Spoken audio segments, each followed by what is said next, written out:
Hola y bienvenidos.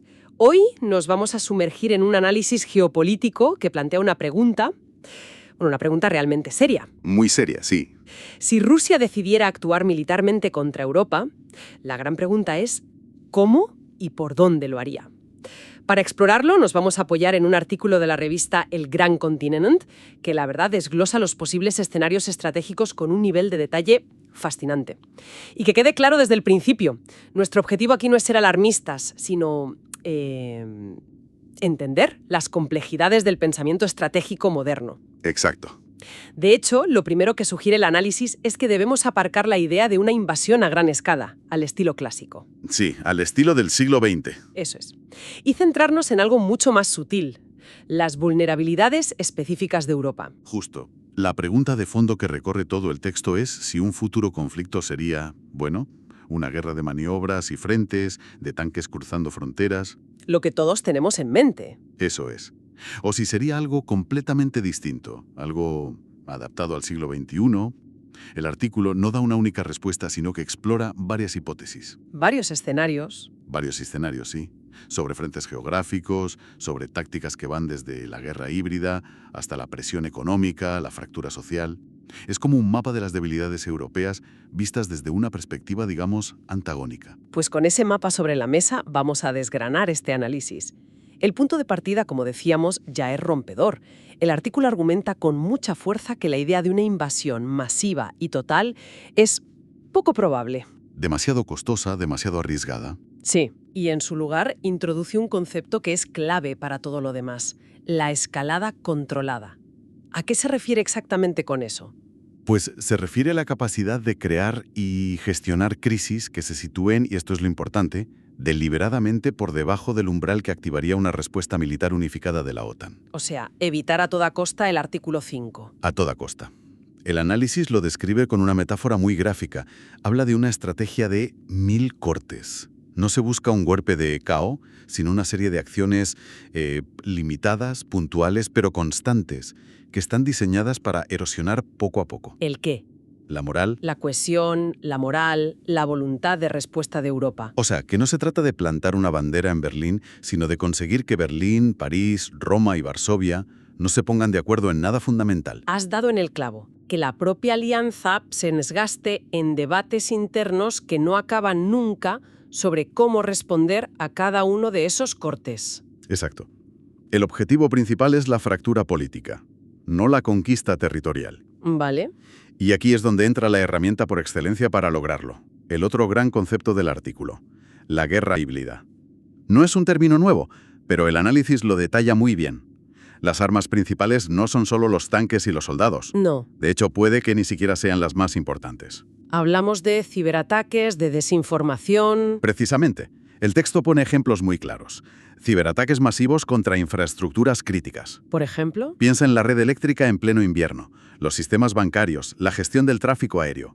No hace falta disparar un solo misil para paralizar un país. Es verdad. Y luego, campañas de desinformación a gran escala, diseñadas no solo para difundir noticias falsas, sino para exacerbar las divisiones que ya existen en nuestras sociedades, para polarizar hasta el extremo. Y por supuesto, el uso de la energía o de los flujos migratorios como armas de coacción política. La idea es que el enemigo se ahogue en sus propios problemas internos. Justo, que su casa esté ardiendo y no tenga tiempo para mirar fuera. Entendido. No es una guerra por el territorio, sino por la influencia, la desestabilización. Si ese es el marco teórico, vamos a los escenarios prácticos que plantea el artículo. El primero es el más evidente, el que está en todas las portadas. Los países bálticos y ese punto geográfico tan peculiar, el corredor de Suwałki. Sí, el texto lo define como el escenario de máximo riesgo y máxima recompensa. A ver, la importancia estratégica de ese corredor es inmensa. Es una franja de tierra de apenas 100 kilómetros entre Polonia y Lituania. Muy pequeña. Poquísimo. Y es lo único que conecta por tierra a los países bálticos con el resto de la OTAN. Al oeste tiene el enclave ruso de Kaliningrado y al este Bielorrusia. Si Rusia o sus aliados lo controlaran, el efecto geopolítico sería devastador. Sería como cortar una arteria vital. Estonia, Letonia y Lituania quedarían convertidas en una isla estratégica. Aisladas. Totalmente. Muy difícil de defender y de abastecer. De hecho, la OTAN ya ha posicionado batallones multinacionales ahí, ¿no? Como una especie de cable trampa. Exacto, es el concepto de tripwire. Esas fuerzas no están ahí para detener una invasión masiva por sí solas. No tienen capacidad para eso. No. Están para asegurar que cualquier agresión implique atacar a soldados de múltiples nacionalidades de la OTAN. Estadounidenses, alemanes, británicos... De todos.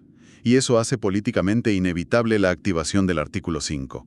Por eso el análisis lo califica de máximo riesgo para Rusia, Sería una apuesta de todo o nada. con consecuencias impredecibles. Entendido. Si el ataque directo en Sualconi es, por así decirlo, la opción nuclear por su alto riesgo, tiene sentido que el análisis explore otras vías. Y aquí es donde se pone realmente interesante, porque la segunda opción que plantea nos lleva mucho más al norte, a un escenario que para muchos puede parecer de ciencia ficción, el Ártico. Lo fascinante aquí es que lo presenta como un frente de futuro. De futuro, ¿eh? Sí, el deshielo por el cambio climático está transformando la geografía del planeta. Está abriendo nuevas rutas marítimas. ¿La ruta del Mar del Norte? Esa misma que acorta drásticamente el viaje entre Asia y Europa. Y sobre todo, está dando acceso a enormes recursos de gas, petróleo, minerales, que antes eran inaccesibles. Vaya. El Ártico está dejando de ser una barrera de hielo para convertirse en un escenario geoestratégico de primer orden. Lo del Ártico es contraintuitivo. Una piensa en frentes calientes, en Europa del Este, pero esto es una partida a 50 años vista. Y supongo que el artículo detalla que Rusia no está esperando, que ya está moviendo ficha. De manera muy activa. El texto detalla la intensa militarización de Rusia en la zona. Habla de la modernización de su flota del norte, que es la más potente de su armada, y de la construcción o reactivación de docenas de bases militares. ¿Nuevas? Muchas de la era soviética, ahora modernizadas a lo largo de toda su costa ártica. Pero lo interesante es el contexto. Esto no ocurre en el vacío. Otros actores como China se autodefinen como Estado casi ártico. Casi Ártico. Sí, y muestran un interés creciente. Lo que hace Rusia es posicionarse para controlar las futuras autopistas marítimas y el acceso a los recursos. No es una invasión, es una estrategia a largo plazo para asegurar una posición dominante en el tablero del futuro. Es una partida de ajedrez a fuego lento. Totalmente. Pasamos de una partida de ajedrez a 50 años vista en el hielo a una mucho más caliente, inmediata y enrevesada en el sur de Europa. El artículo apunta como tercer frente a los Balcanes, lo cual, a primera vista, parece no tener una conexión tan directa. Y sin embargo, el análisis lo presenta como el ejemplo perfecto de guerra híbrida en acción. Aquí no se habla de una intervención militar directa con tropas rusas.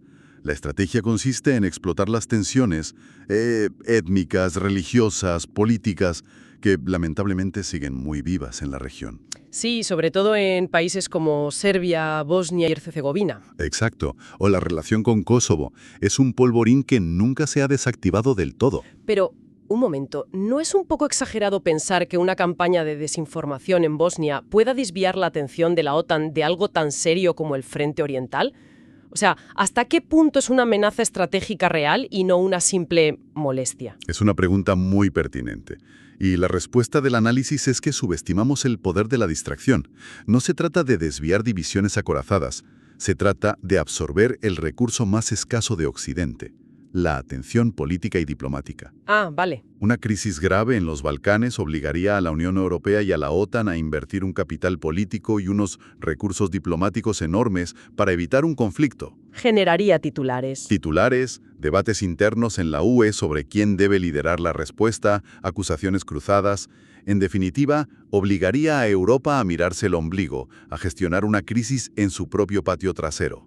Y eso la debilita, la distrae de otras amenazas. Es la estrategia de echar leña al fuego para que tu adversario esté demasiado ocupado apagando incendios en casa. No lo podrías haber dicho mejor. Vale, ahora lo entiendo. El objetivo no es militar, es político. Es agotar al adversario. Entonces, el análisis nos presenta tres ejes muy distintos. Un pulso militar de altísimo riesgo en el Báltico, un posicionamiento estratégico a largo plazo en el Ártico y una guerra de desestabilización política en los Balcanes. Lo que me lleva a la pregunta clave: ¿por qué funcionaría todo esto? ¿Cuáles son esas grietas en la armadura europea que estos escenarios pretenden explotar? Pues si conectamos todos los puntos, el análisis identifica varias vulnerabilidades estructurales.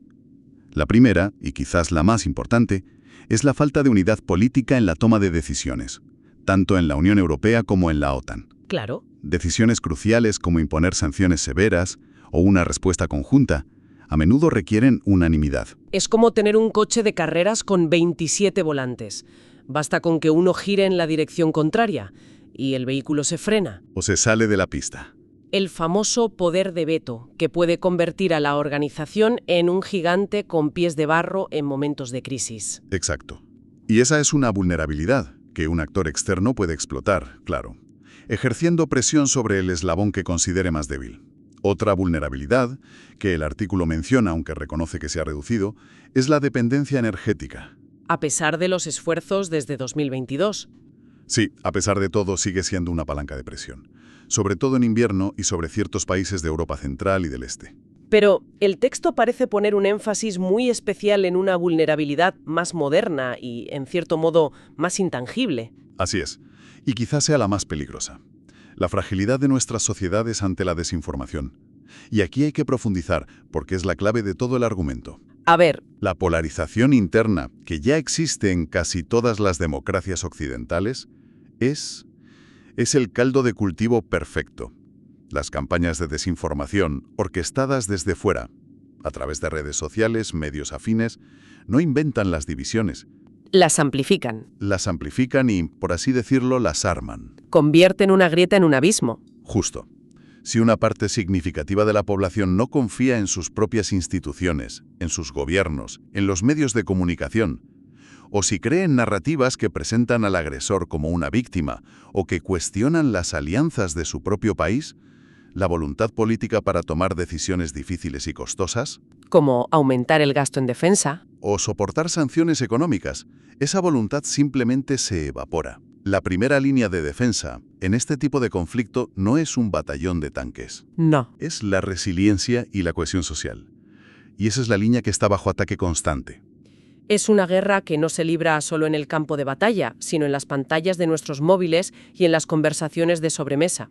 Se busca fracturar el consenso social antes incluso de mover una sola pieza militar. Ese es el objetivo.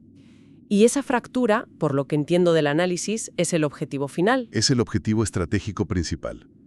Porque una Europa dividida, dubitativa, paralizada por sus propios conflictos internos y con una opinión pública fracturada, es una Europa incapaz de proyectar poder. Se vuelve irrelevante. Se vuelve relevante en el escenario global. Bien, creo que el puzzle empieza a encajar. Si lo resumimos, el análisis del gran continente nos dibuja un panorama mucho más complejo y preocupante que una simple línea de frente. ¿Sí? La amenaza potencial no es un asalto directo, sino una presión constante, multidimensional, que busca explotar todas las grietas económicas, políticas, energéticas y sobre todo sociales de Europa. La idea fundamental que transmite el texto es que el objetivo final no sería la conquista territorial, sino algo mucho más ambicioso. ¿El qué? El desmantelamiento del proyecto de unidad europea y la restauración de una esfera de influencia rusa en el continente. La estrategia consiste en hacer que el coste de mantener la unidad, la defensa común, la solidaridad, sea percibido por los ciudadanos y sus líderes como algo insostenible. Como un lastre. Como un lastre que no merece la pena. Es una estrategia de agotamiento. No se busca una victoria rápida en una batalla, sino hacer que el adversario se rinda por puro desgaste interno y político. Exacto. Una visión a largo plazo, sin duda. Y todo esto nos lleva a una última reflexión. Una pregunta que el propio artículo deja en el aire y que, después de este análisis, resuena con mucha fuerza. Así es, el texto concluye con una pregunta provocadora, dirigida a quien lo lee, que creo que resume perfectamente toda la discusión que hemos tenido. ¿Y cuál es? La pregunta es la siguiente. Mientras los ejércitos europeos se preparan diligentemente para una guerra convencional del siglo XX, con sus tanques, sus aviones, sus batallones, ¿están nuestras sociedades, nuestras instituciones y nuestros ciudadanos preparándose con la misma seriedad para defenderse de un conflicto del siglo XXI? Uno que se libra en el ciberespacio, en los mercados energéticos y, sobre todo, en la mente de cada persona.